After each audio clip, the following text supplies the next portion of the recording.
Well, welcome to the BNI Effect, the home of amazing conversations with Brisbane BNI members sharing tips on how you can get the most out of your BNI membership. I'm Tony Meredith, and ordinarily I'm a business coach, but today I'm your host and fellow BNI member, bringing you yet another outstanding conversation with a Brisbane BNI member. This episode is episode number 72, and today's guest is Tara Ogilvie. Tara, g'day, how are you? Oh, very well. Thanks, Tony. Thank you so much for having me today.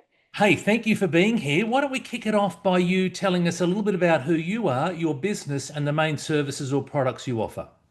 Awesome. Thank you. Yes, I'm Tara Ogilvie. I'm the owner of NHT Financial Services. I have been in business for 2 years myself this September, but a bookkeeper a bookkeeper for the last 20 years. My business was born out of a love of numbers and helping people, and we service clients all around Australia.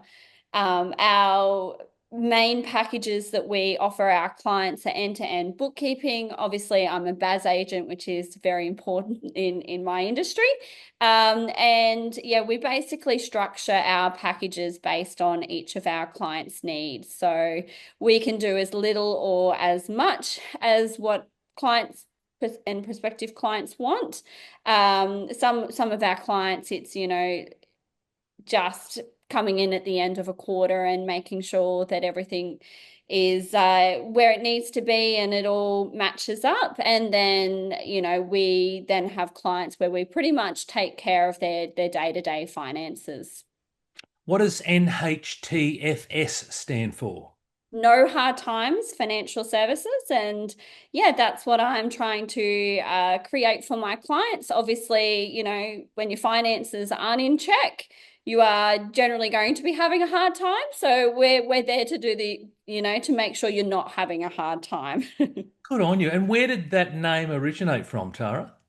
Where did it originate from? I guess being a single parent, I am trying to create a lifestyle and whatnot for me and my kids. And yeah, it's just come from a love for numbers. And I guess when, seeing so many business owners not understanding their numbers, and that's when people run into trouble. So it just came from that, really. Yeah. Yeah, outstanding. And do you see that a lot with business owners not knowing their numbers?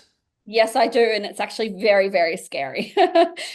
And generally, it's the people that don't know their numbers. When I get chatting with them, one of the first things is, "Oh, yeah, no, I don't have access to my accounting package." And it's like, well, how are you actually keeping things in check and as a business owner, running the reports and keeping an eye on, your expenses and whatnot. So it is very, very scary how often there are business owners out there who just don't understand their financial situation.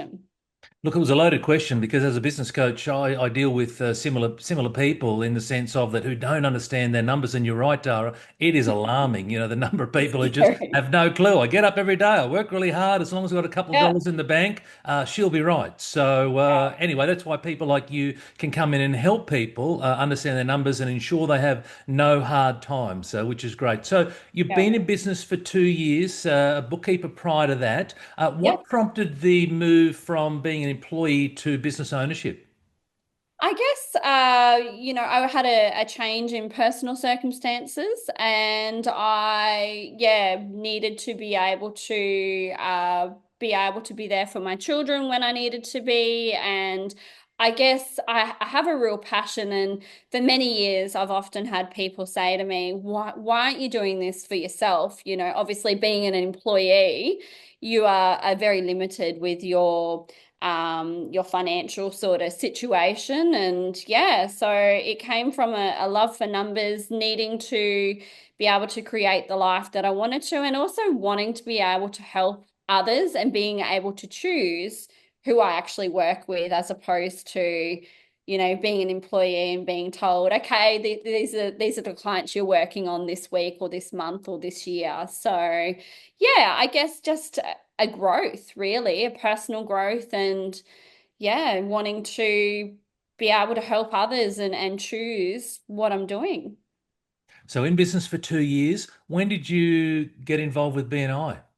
So I was actually introduced to BNI back in 2022 by a fellow member of the current chapter that I'm in.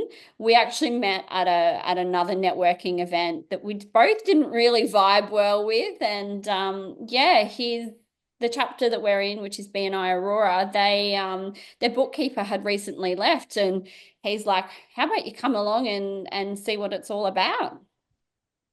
Yeah, great. So what was it about that first meeting that you went to that encouraged you to join up? Well, I guess from the moment I kind of walked through the doors, really, I was very welcomed by some amazing men and women in different businesses, and I just thought this is really, really cool. Back then, I was an employee; I was working at home.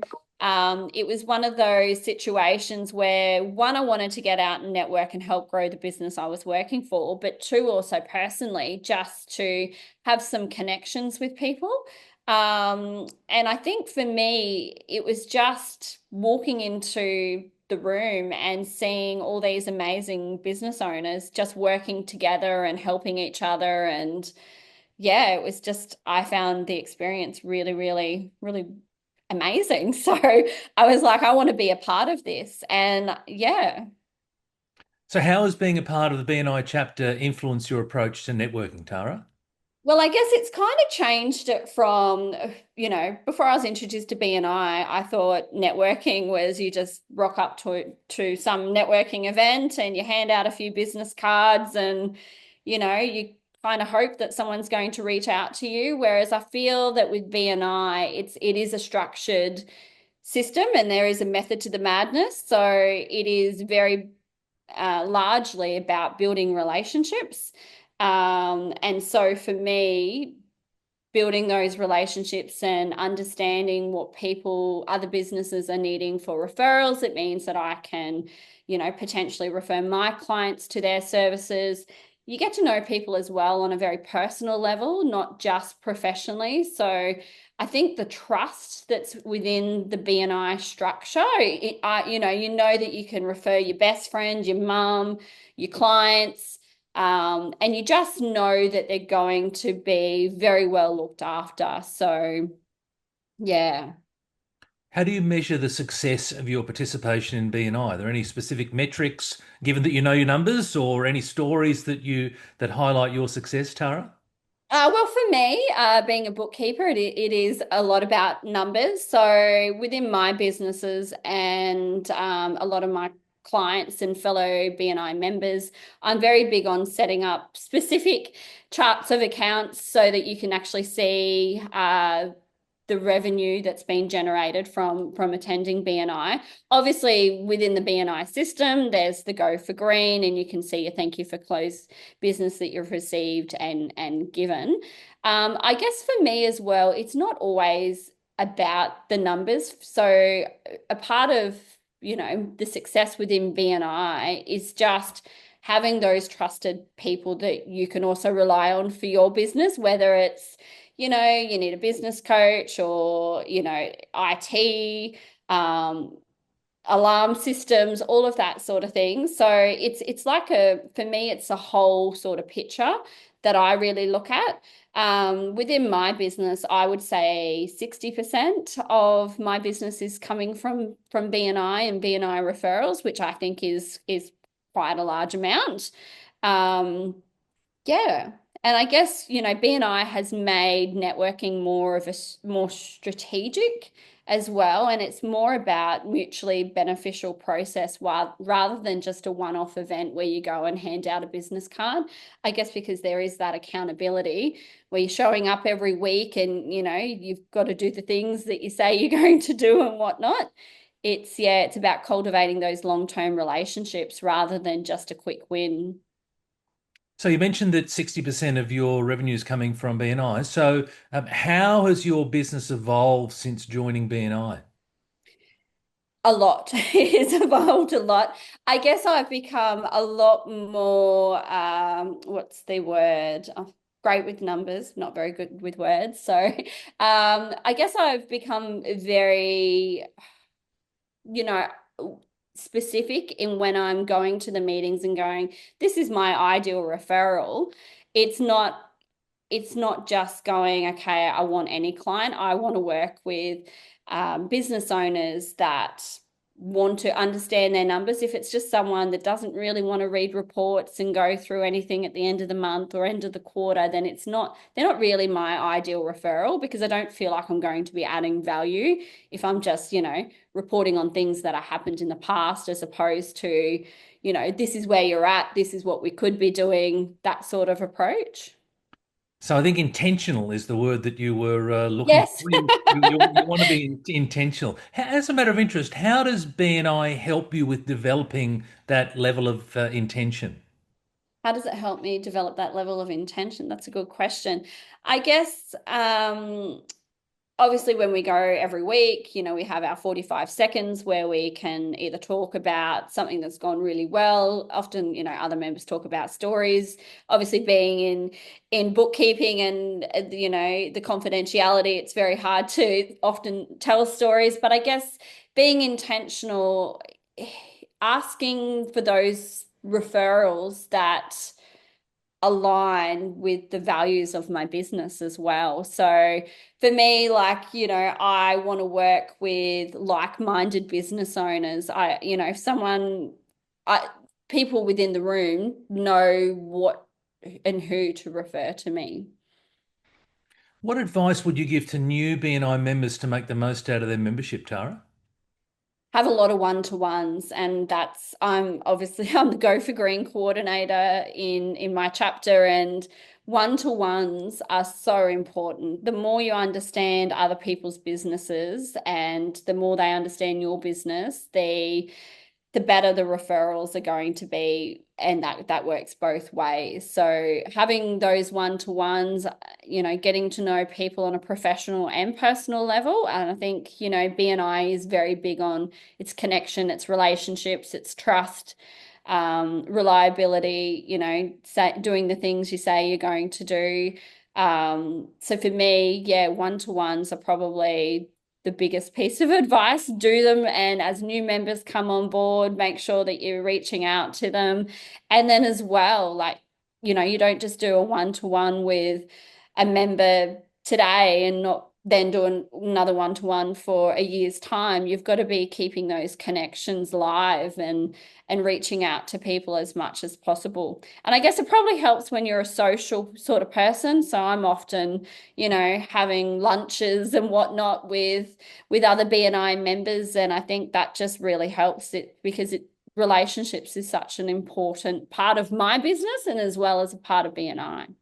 Now, you touched on an interesting phrase where some of the listeners or viewers may not have heard of before. Go for Green coordinator. What's that all about? Basically, I get to stand up. It's now once a month. I basically report on where the chapter is and where individual members are within the traffic light system. So the traffic light system talks about, how many referrals each member has passed, your attendance. Having those one-to-one, which is basically, a meeting with another fellow BNI member, and bringing along visitors. So it's just basically reporting that back to the chapter and helping people move up in the traffic light system. So it's like your actual traffic lights. There's green, yellow, and red. Obviously, if you're in the green, it means you're doing all the things that you should be doing. If you're in the orange, it means, there's maybe something that you need to work on. And the reporting behind it's really good. You can basically click on your name and it tells you what you need to do to move up.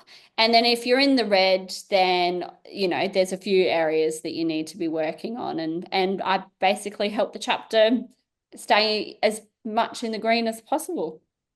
So, looking forward, what's next for your business? You got any exciting projects or expansions on the horizon, Tara? Yeah, well, thanks, Tony.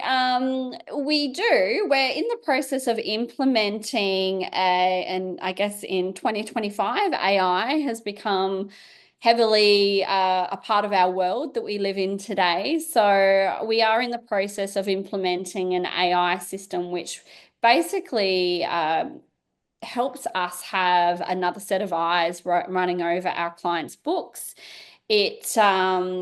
Yeah, it's a very intuitive program. It's got all of the security capabilities and everything that's needed in my industry.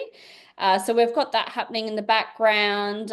Currently looking for another senior bookkeeper, so working on that. And yeah, obviously through BNI, as I've got more staff coming on board, my intention is to have more employees in other BNI chapters to help grow the business. Well, it's exciting. I look forward to seeing all of that come to fruition. How do you see your relationship with BNI evolving as your business grows? How do I see my business evolving with BNI as it grows? I guess for me, BNI is a huge part. So, like I said, as my business grows, the intention is to have other staff members in other chapters. And I guess just continuing those relationships with the BNI networks that I've got. I like to go and visit other BNI chapters. So, that's a part of that evolution of business and growth, and just getting your name out there and seeing where you can help others. I think that's really, really important. I'm very big on education and whatnot. So that's, part of BNI that I really love. And it's also a part of my business. So I guess as well, just continuing to help educate fellow BNI members on what's important in understanding your numbers and that sort of thing. Now, if you could share one piece of wisdom with our listeners or viewers, whether they're BNI members or not, what would that piece of wisdom be, Tara? Piece of wisdom: make sure you know your numbers. No. It's make or break in business. If you don't understand your cash flow, and you don't know your profitability, and you don't know the services and products that you're selling, and what profit you're making, then it kind of all defeats the purpose, because at the end of the day, I don't think anybody is in business not to make money.